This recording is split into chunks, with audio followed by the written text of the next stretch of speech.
उत्तिष्ठजा रामपूर्वा सन्ध्या प्रवर्तते उत्तिष्ठ नरशार्दूला कर्तव्यं दैवमाह्निकम् उत्तिष्ठोत्तिष्ठ गोविन्द उत्तिष्ठ गरुडध्वजा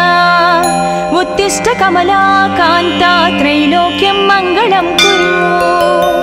मातः समस्त जगतां मधुकैटभारे वक्षो विहारिणि मनोहर दिव्यमूर्ते श्री स्वामी निश्रित जनप्रिय दानशीले श्री वेंकटेश दयते तव सुप्रभातम् तव सुप्रभातमरविन्दलोचने भवतु प्रसन्नमुखचन्द्रमण्डले विधिशङ्करेन्द्रवनिताभिरर्चिते वृषशैलनाद दयते दयानिधे अत्र्यादिसप्त ऋषयः समुपास्य सन्ध्याम् आकाशसिन्धुकमलानि मनोहराणि आदाय पादयुगमर्चयितं प्रपन्नाः शेषाद्रिशेखर विभो तव सुप्रभातम् पञ्चाननाब्ज भव षण्मुखवासवाद्याः त्रैविक्रमादिचरितं विबुधास्तुवन्ति भाषापतिः पठति वासरशुद्धिमारात् शेषाद्रिशेखर विभो तव सुप्रभातम् ईषत् प्रफुल्ल सरसीरुह नारिकेळ पूगद्रुमादि सुमनोहर पालिकानाम् आवाति मन्दमनिलसह दिव्यगन्धैः शेषाद्रिशेखर विभो तव सुप्रभातम् उन्मील्य नेत्रयुगमुत्तम पञ्जरस्ताः पात्रावशिष्ट कदलीस्थलपायसानि भुक्त्या सलीलमदखेळ सुखा पठन्ति शेषाद्रिशेखर विभो तव सुप्रभातम् तन्त्री प्रकर्ष मधुरस्वनयादि पञ्चा गायत्यनन्तचरितं तव नारदोऽपि भाषा समग्रमसरत्कृतचारुरम्यम् शेषाद्रिशेखर विभो तव सुप्रभातम् भृङ्गावळी च मकरन्दरसानुविद्ध जङ्कारगीतनिनदैः सह सेवनाय निर्यात्युपान्त सरसी कमलोदरेभ्यः शेषाद्रिशेखर विभो तव सुप्रभातम् योषा गणेन वरदत्नि विमध्यमाने गोशालयेषु दधिमन्थन तीव्रघोषाः रोषात् कलिं विदधते ककुपञ्चकुम्भाः शेषाद्रिशेखर विभो तव सुप्रभातम् पद्मेशमित्रशतपत्रगतालिवर्गाः हर्तुं श्रियं कुवलयस्य निजाङ्गलक्ष्म्याः भेरीनिनादमनबिभ्रति तीव्रनादां शेषाद्रिशेखर विभो तव सुप्रभातम् श्रीमन्नभीष्टवरदाखिल लोकबन्धो श्री श्रीनिवास जगदेकदयैकसिन्धो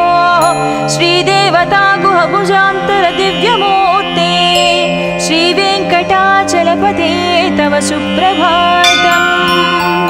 श्रीमन्नभीष्टवरदाखिल लोकबन्धो श्री श्रीनिवास जगदेश दयैकसिन्धो श्रीदेवता गृहभुजान्तर दिव्यमूर्ते श्रीवेङ्कटाचलपते तव सुप्रभातम् श्री स्वामी पुष्करिणिकाप्लव निर्मलाङ्गाः श्रेयाधिनो हर विरिञ्चि सनन्दनाद्याः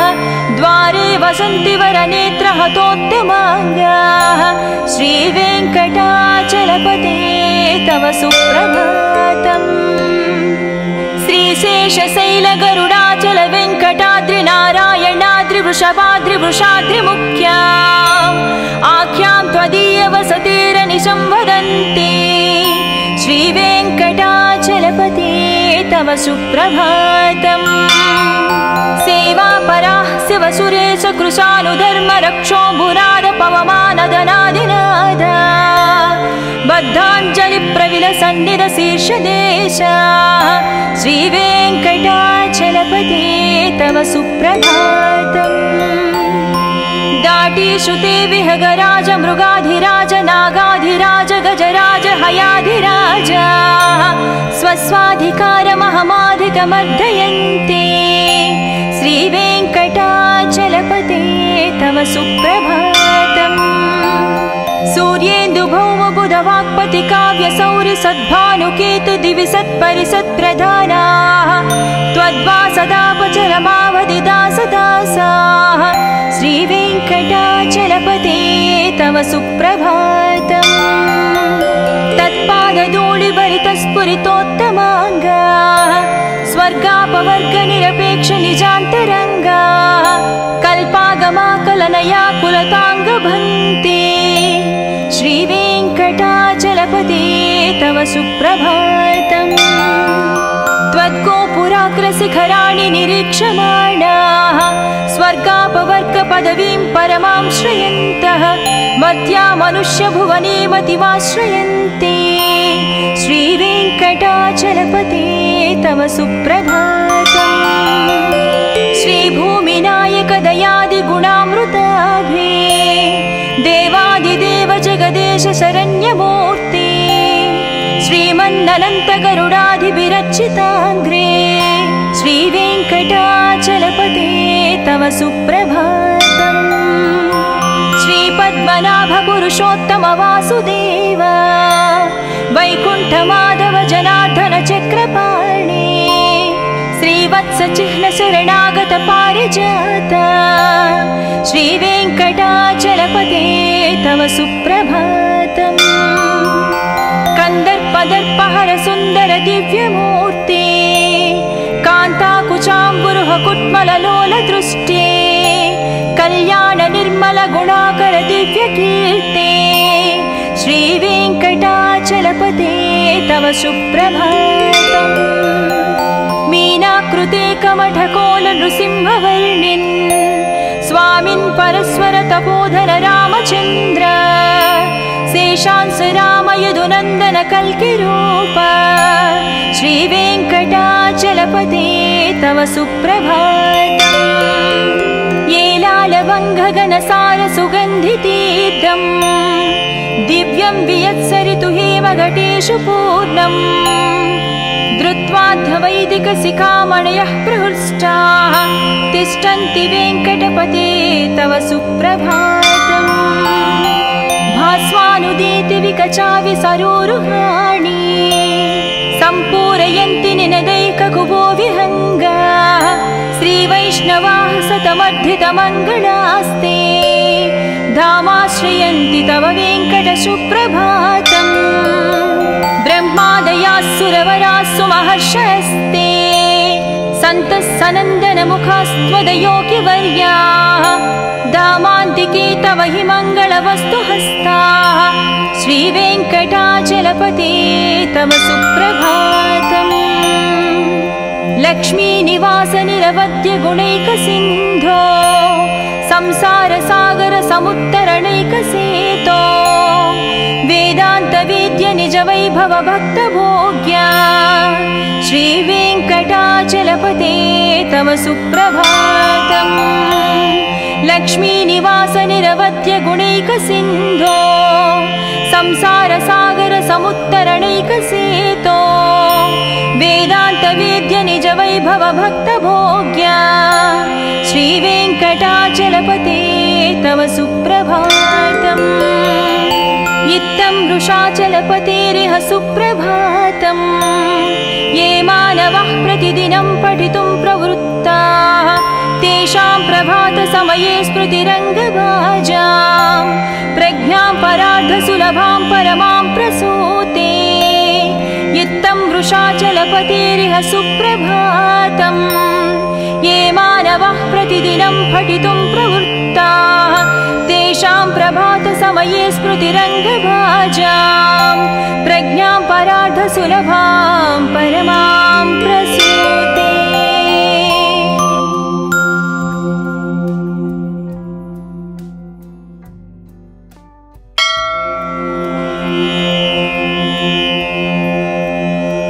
कौसल्या सुप्रजा रामपूर्वा सन्ध्या प्रवर्तते उत्तिष्ठ नरशार्दूला कर्तव्यं दैवमाह्निकम् उत्तिष्ठोत्तिष्ठ गोविन्द उत्तिष्ठ गरुडध्वजा उत्तिष्ठ कमला कान्ता त्रैलोक्यं मङ्गलं कुरु मातः समस्त जगतां मधुकैटभारेः वक्षो विहारिणि मनोहर दिव्यमूर्ते श्री स्वामी निश्रित जनप्रिय दानशीले श्री वेंकटेश दयते तव सुप्रभातम् तव सुप्रभातमरविन्दलोचने भवतु प्रसन्नमुखचन्द्रमण्डले विधिशङ्करेन्द्रवनिताभिरर्चिते वृषशैलनाददयते दयानिधे अत्र्यादिसप्तऋषयः समुपास्य सन्ध्याम् आकाशसिन्धुकमलानि मनोहराणि आदाय पादयुगमर्चयितं प्रपन्नाः शेषाद्रिशेखर विभो तव सुप्रभातम् पञ्चाननाब्ज भव षण्मुखवासवाद्याः त्रैविक्रमादिचरितं विबुधास्तुवन्ति भाषापतिः पठति वासरशुद्धिमारात् शेषाद्रिशेखर विभो तव सुप्रभातम् ईशत्प्रफुल्लसरसीरुह नारिकेळपूगद्रुमादि सुमनोहर पालिकानाम्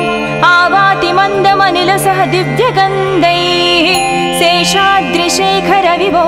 तव सुप्रभातम् उन्मील्य नेत्रयुगमुत्तम पञ्जरस्ताः पात्रावशिष्टकदलीस्थलपायसानि भुक्त्या सलीलमदखेळ सुखा पठन्ति शेषाद्रिशेखर विभो तव सुप्रभातम् तन्त्री प्रकर्ष मधुरस्वनयादि पञ्चा गायत्यनन्तचरितं तव नारदोऽपि भाषा समग्रमसरत्कृतचारुरम्यम् शेषाद्रिशेखर विभो तव सुप्रभातम् भृङ्गावळी च मकरन्दरसानुविद्धजङ्कारगीतनिनदैः सह सेवनाय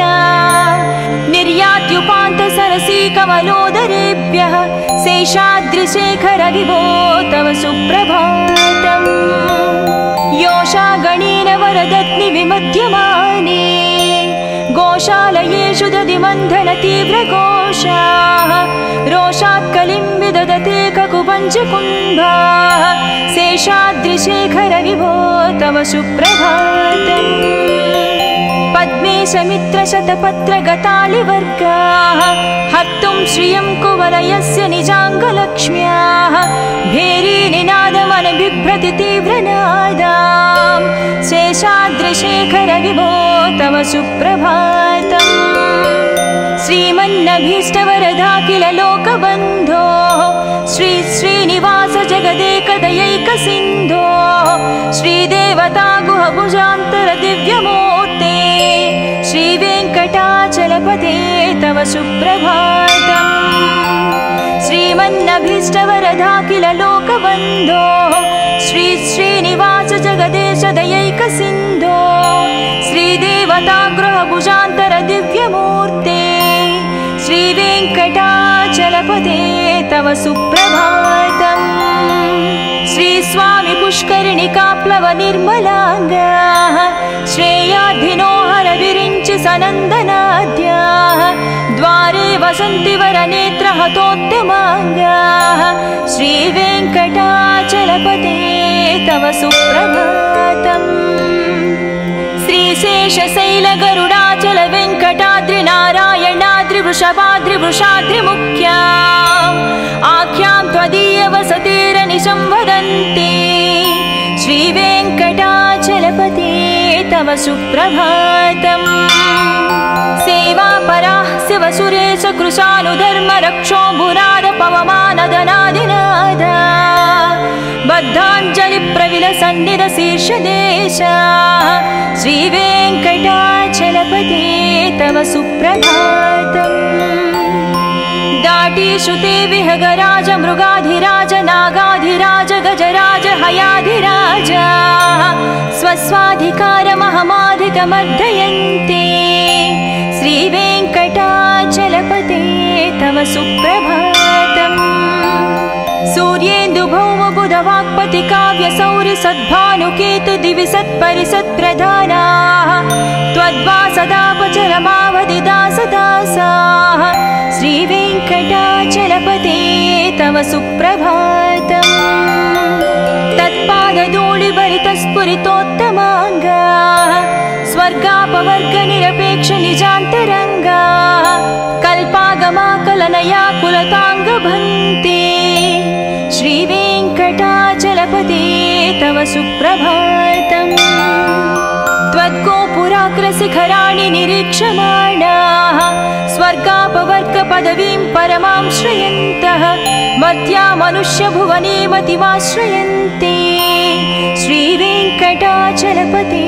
तव सुप्रभातम् श्रीभूमिनायक दयादिगुणामृताभे देवादिदेव जगदेश शरण्यमूर्ते श्रीमन्ननन्तगरुडाधिभिरर्चिताङ्घ्रे श्रीवेङ्कटाचलपते तव सुप्रभातम् श्रीपद्मनाभ पुरुषोत्तम वासुदेव वैकुण्ठमाधव जनार्दन चक्रपाणे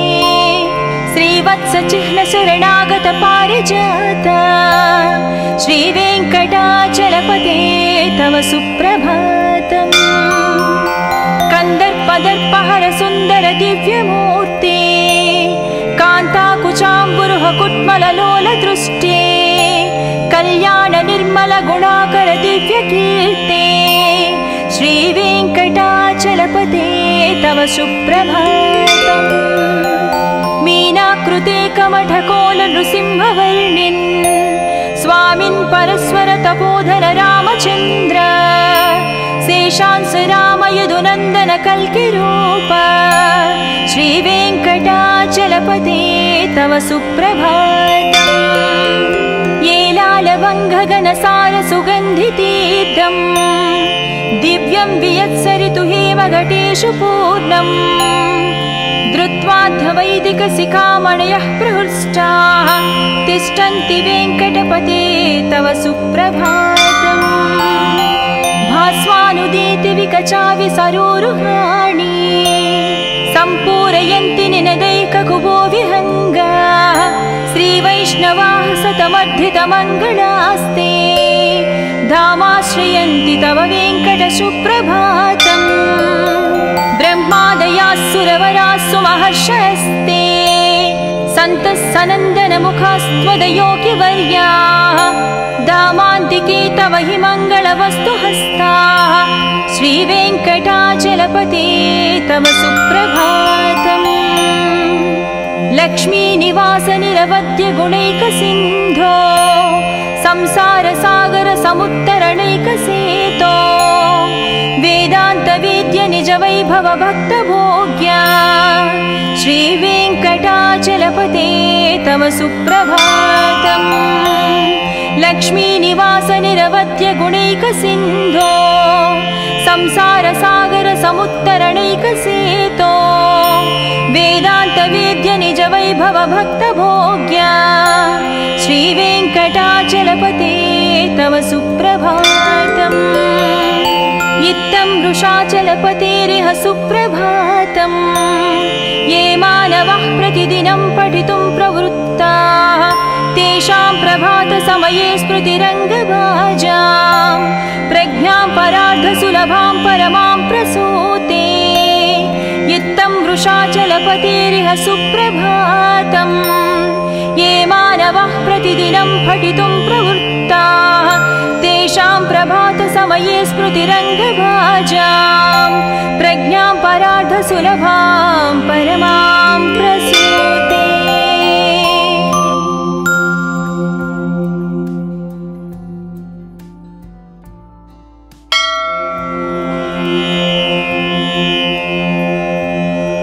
कौसल्या सुप्रजा रामपूर्वा सन्ध्या प्रवर्तते उत्तिष्ठ नरशार्दूला कर्तव्यं दैवमाह्निकम्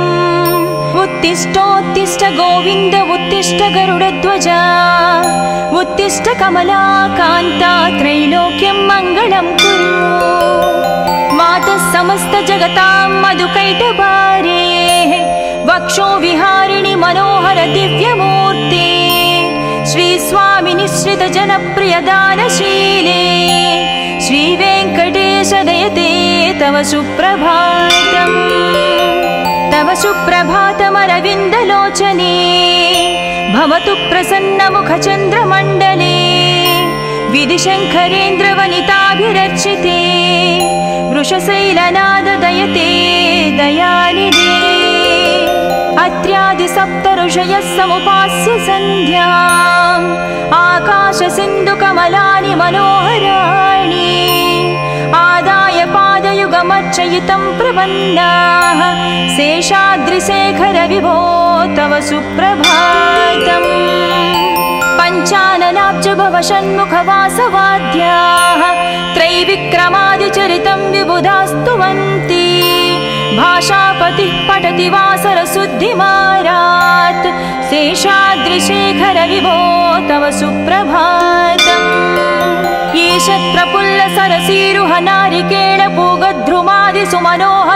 ईशत्रपुल्लसरसीरुहनारिकेळपूगध्रुमादिसुमनोहरपालिकानाम् आवाति मन्दमनिलसह दिव्यगन्धैः शेषाद्रिशेखरविभो तव सुप्रभातम् उन्मील्य नेत्रयुगमुत्तमपञ्जरस्ताः पात्रावशिष्टकदलीस्थलपायसानि भुक्त्या सलीलमदखेळ सुखा पठन्ति शेषाद्रिशेखरविभो तव सुप्रभातम् तन्त्री प्रकर्षमधुरस्वनयादिपञ्चा गायत्यनन्तचरितं तव नारदोऽपि भाषा समग्रमसरत्कृतचारुरम्यम् शेषाद्रिशेखरविभो तव सुप्रभातम् भृङ्गावळी च मकरन्दरसानुविद्धझङ्कारगीतनिनदैः सह सेवनाय निर्यात्युपान्तसरसीकमलोदरेभ्यः शेषाद्रिशेखरविभो तव सुप्रभातम् योषा गणेन वरदत्नि विमध्यमाने गोशालयेषु दधिमन्थनतीव्रघोषाः रोषात् कलिं विदधते ककुपञ्चकुम्भाः शेषाद्रिशेखरविभो तव सुप्रभातम् पद्मेशमित्रशतपत्रगतालिवर्गाः हर्तुं श्रियं कुवलयस्य निजाङ्गलक्ष्म्याः भेरीनिनादमनबिभ्रति तीव्रनादाम् शेषाद्रिशेखरविभो तव सुप्रभातम् श्रीमन्नभीष्टवरदाखिल लोकबन्धो श्री श्रीनिवास जगदेकदयैकसिन्धो श्रीदेवता गुहभुजान्तर दिव्यमूर्ते श्रीवेङ्कटाचलपते तव सुप्रभातम् श्रीमन्नभीष्टवरदाखिल लोकबन्धो श्री श्रीनिवास जगदेश दयैकसिन्धो श्रीदेवता गृहभुजान्तर दिव्यमूर्ते श्रीवेङ्कटाचलपते तव सुप्रभातम्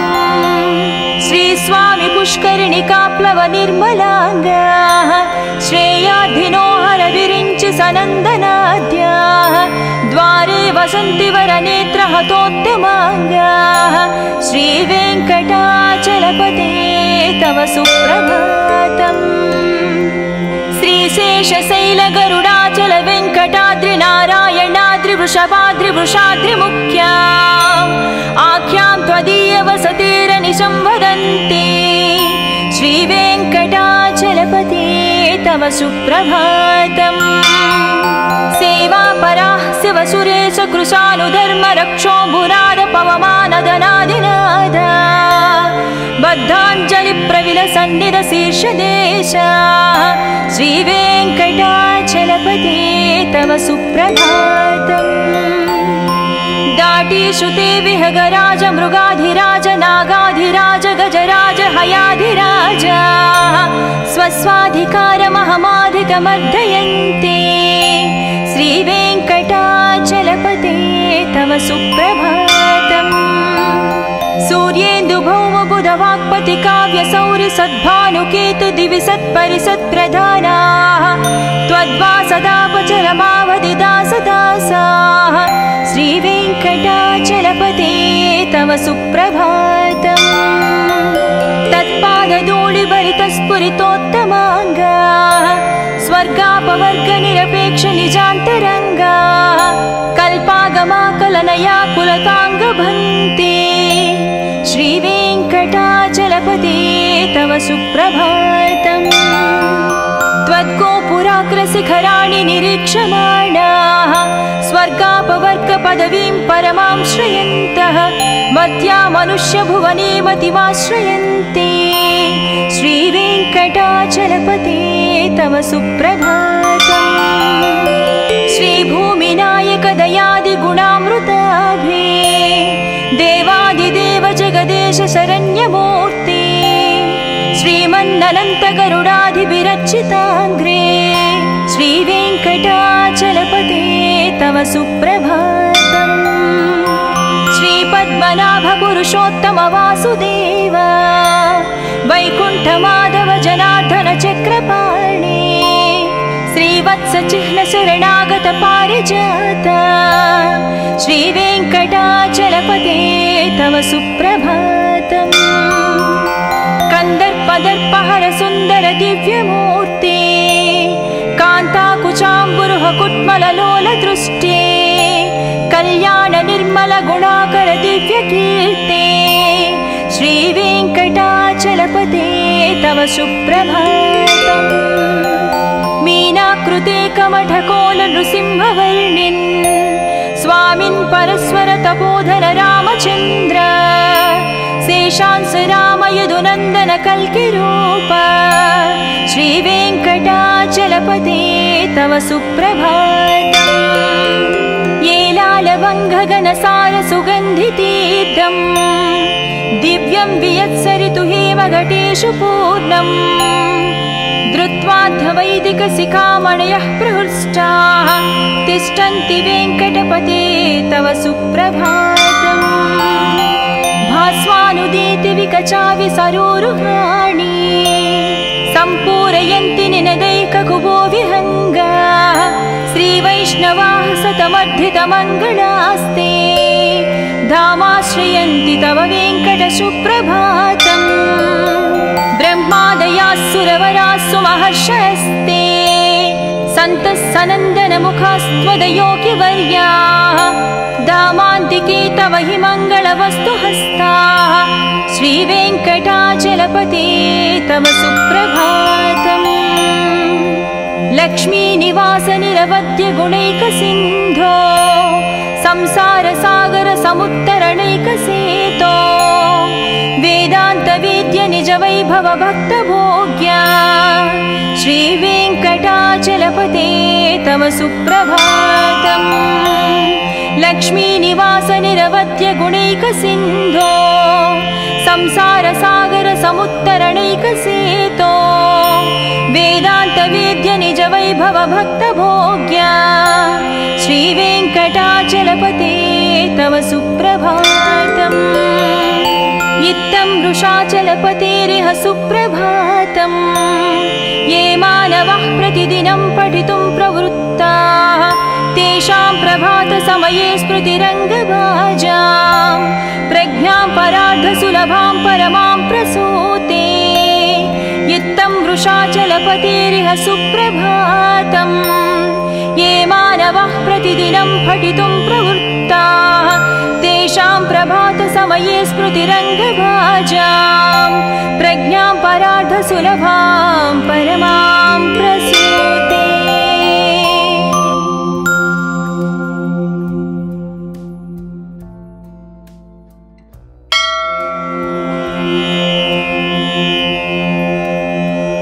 कौसल्या सुप्रजा रामपूर्वा सन्ध्या प्रवर्तते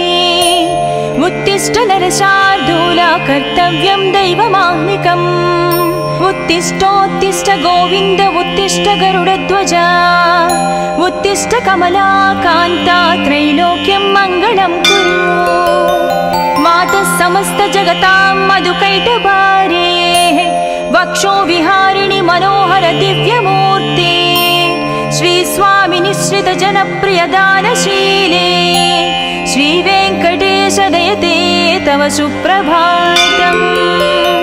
तव सुप्रभातमरविन्दलोचने भवतु प्रसन्नमुखचन्द्रमण्डले विधिशङ्करेन्द्रवनिताभिरर्चिते वृषशैलनाद दयते दयानिधे अत्र्यादि सप्त ऋषयः समुपास्य सन्ध्याम् आकाशसिन्धुकमलानि मनोहराणि आदाय पादयुगमर्चयितं प्रपन्नाः शेषाद्रिशेखर विभो तव सुप्रभातम् पञ्चाननाब्ज भव षण्मुखवासवाद्याः त्रैविक्रमादिचरितं विबुधास्तुवन्ति भाषापतिः पठति वासरशुद्धिमारात् शेषाद्रिशेखर विभो तव सुप्रभातम् ईशत्प्रफुल्लसरसीरुह नारिकेळपूगद्रुमादिसुमनोहरपालिकानाम् आवाति मन्दमनिलसह दिव्यगन्धैः शेषाद्रिशेखर विभो तव सुप्रभातम् उन्मील्य नेत्रयुगमुत्तमपञ्जरस्ताः पात्रावशिष्टकदलीस्थलपायसानि भुक्त्या सलीलमदखेळि सुखा पठन्ति शेषाद्रिशेखर विभो तव सुप्रभातम् तन्त्री प्रकर्ष मधुरस्वनयादिपञ्च गायत्यनन्तचरितं तव नारदोऽपि भाषा समग्रमसरत्कृतचारुरम्यम् शेषाद्रिशेखर विभो तव सुप्रभातम् भृङ्गावळी च मकरन्दरसानुविद्धझङ्कारगीतनिनदैः सह सेवनाय निर्यात्युपान्तसरसी कमलोदरेभ्यः शेषाद्रिशेखर विभो तव सुप्रभातम्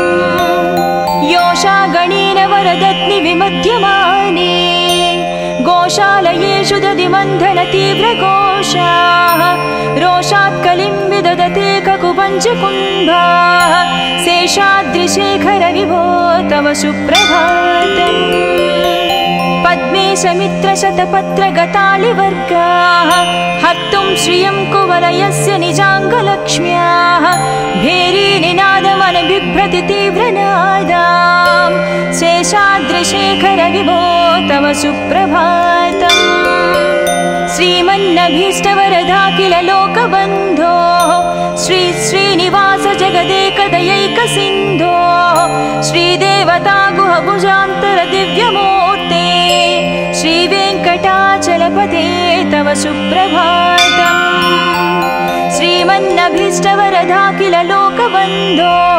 श्री श्रीनिवास जगदेश दयैकसिन्धो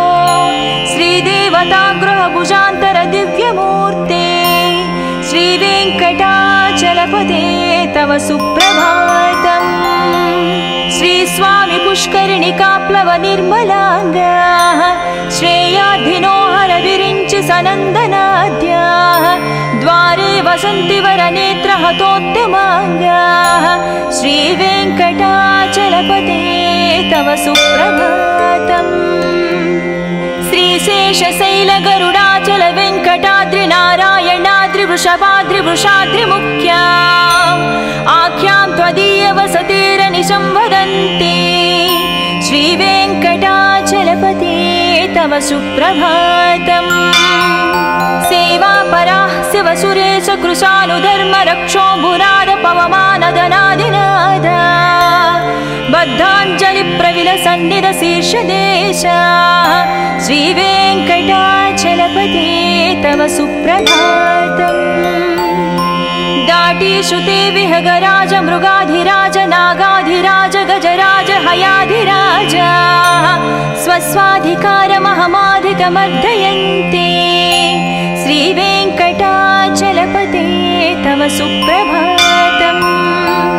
सूर्येन्दुभौमबुधवाक्पति काव्यसौरि सद्भानुकेतु दिवि सत्परिसत्प्रधानाः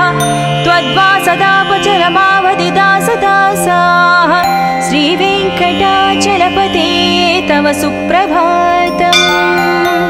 तत्पादधूलिभरितस्फुरितोत्तमाङ्गाः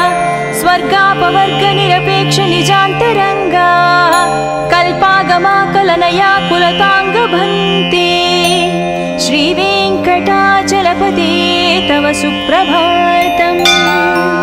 त्वद्गोपुराग्रशिखराणि निरीक्षमाणाः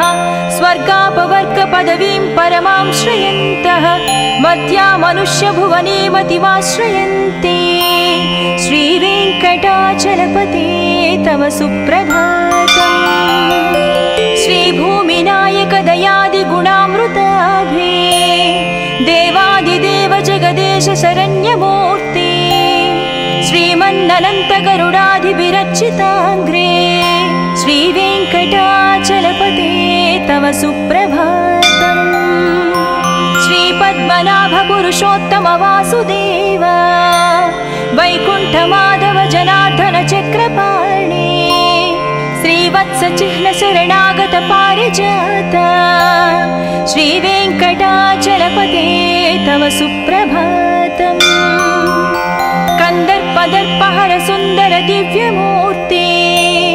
कान्ताकुचाम्बुरुह कुट्मललोल दृष्टे कल्याण निर्मल गुणाकर दिव्यकीर्ते श्रीवेङ्कटाचलपते तव सुप्रभातम् मीनाकृते कमठकोल नृसिंहवर्णिन् स्वामिन् परस्वर तपोधन रामचन्द्र शेषांस राम यदुनन्दन कल्किरूप श्रीवेङ्कटाचलपते तव सुप्रभातम् येलालवङ्घगणसार सुगन्धितीर्थम् दिव्यं वियत्सरितु हेमघटेषु पूर्णम् धृत्वाध्वैदिकशिखामणयः प्रहृष्टाः तिष्ठन्ति वेङ्कटपते तव सुप्रभातम् भास्वानुदीति विकचाविसरोरुहाणि सम्पूरयन्ति निनदैककुबो विहङ्गा श्रीवैष्णवाः सतमर्धितमङ्गलास्ते धामाश्रयन्ति तव वेङ्कटसुप्रभातम् ब्रह्मादयास्सुरवरास्सु महर्षयस्ते सन्तः सनन्दनमुखास्त्वदयोगिवर्याः दामान्तिके तव हि मङ्गलवस्तुहस्ताः श्रीवेङ्कटाचलपते तव सुप्रभातम् लक्ष्मीनिवास निरवद्य गुणैकसिन्धो संसारसागर समुत्तरणैकसेतो वेदान्तवेद्य निज वैभव भक्तभोग्या श्रीवेङ्कटाचलपते तव सुप्रभातम् लक्ष्मीनिवास निरवद्य गुणैकसिन्धो संसारसागर समुत्तरणैकसेतो वेदान्तवेद्य निज वैभव भक्तभोग्या श्रीवेङ्कटाचलपते तव सुप्रभातम् इत्थं वृषाचलपतेरिह सुप्रभातम् ये मानवः प्रतिदिनं पठितुं प्रवृत्ताः तेषां प्रभातसमये स्मृतिरङ्गभाजां प्रज्ञां परार्धसुलभां परमां प्रसूते इत्थं वृषाचलपतेरिह सुप्रभातम् ये मानवः प्रतिदिनं पठितुं प्रवृत्ताः तेषां प्रभातसमये स्मृतिरङ्गभाजां प्रज्ञां परार्धसुलभां परमां प्रसूते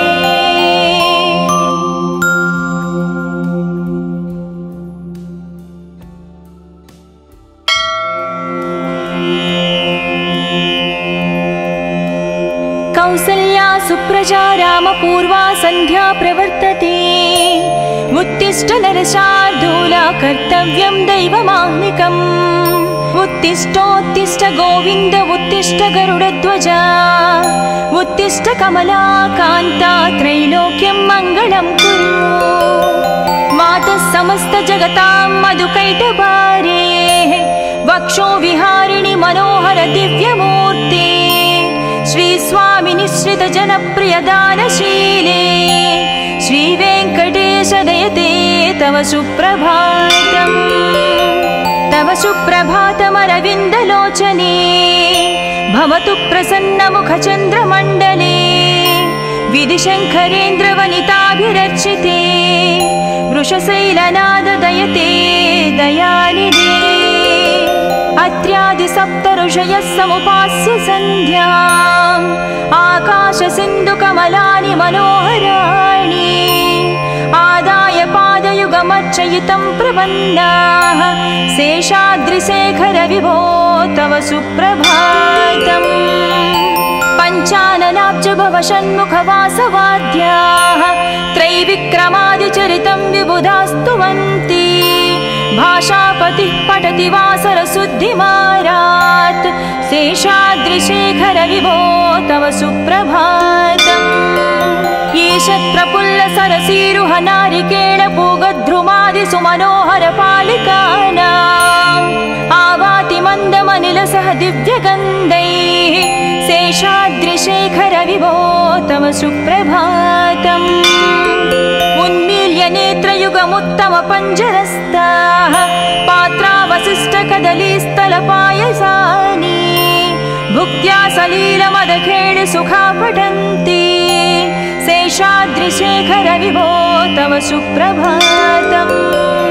तन्त्री प्रकर्ष मधुरस्वनयादि पञ्चा गायत्यनन्तचरितं तव नारदोऽपि भाषा समग्रमसरत्कृतचारुरम्यम् शेषाद्रिशेखर विभो तव सुप्रभातम् भृङ्गावळी च मकरन्दरसानुविद्ध जङ्कारगीतनिनदैः सह सेवनाय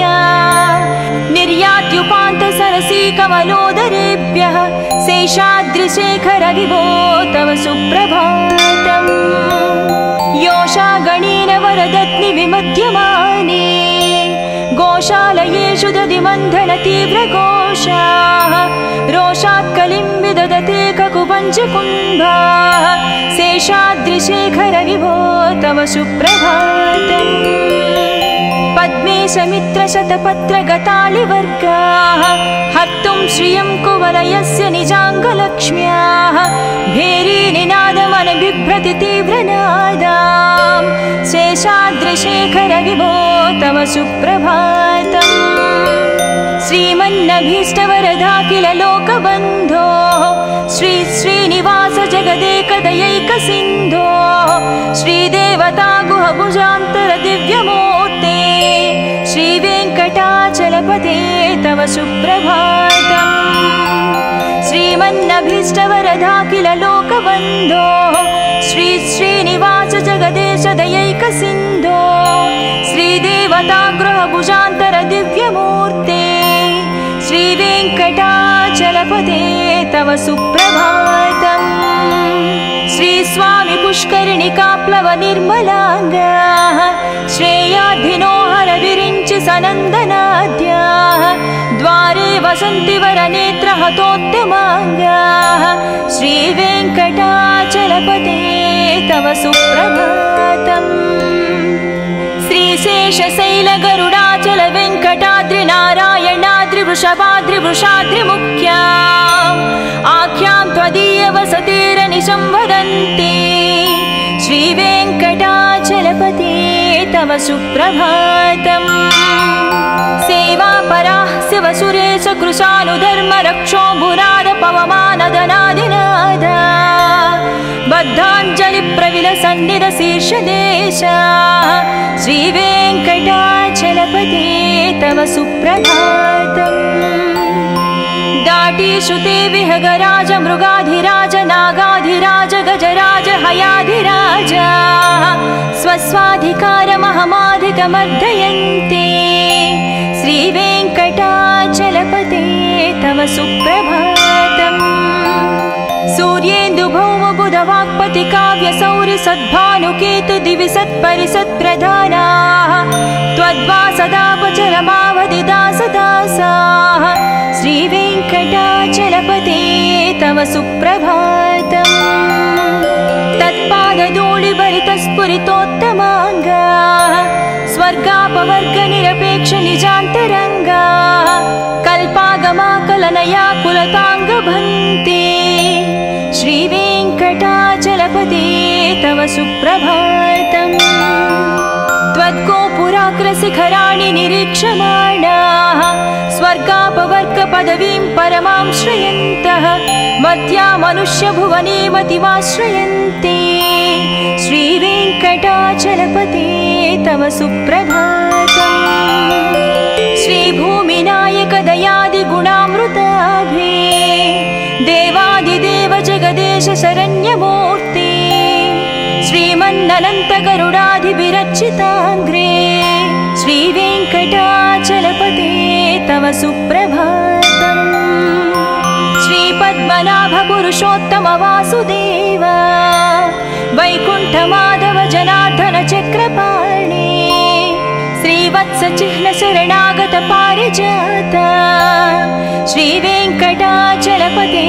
तव सुप्रभातम् कन्दर्पदर्पहर सुन्दर दिव्यमूर्ते कान्ताकुचाम्बुरुह कुट्मललोल दृष्टे कल्याण निर्मल गुणाकर दिव्यकीर्ते श्रीवेङ्कटाचलपते तव सुप्रभातम् मीनाकृते कमठकोल नृसिंहवर्णिन् स्वामिन् परस्वर तपोधर रामचन्द्र शेषांस राम यदुनन्दन कल्किरूप श्रीवेङ्कटाचलपते तव सुप्रभातम्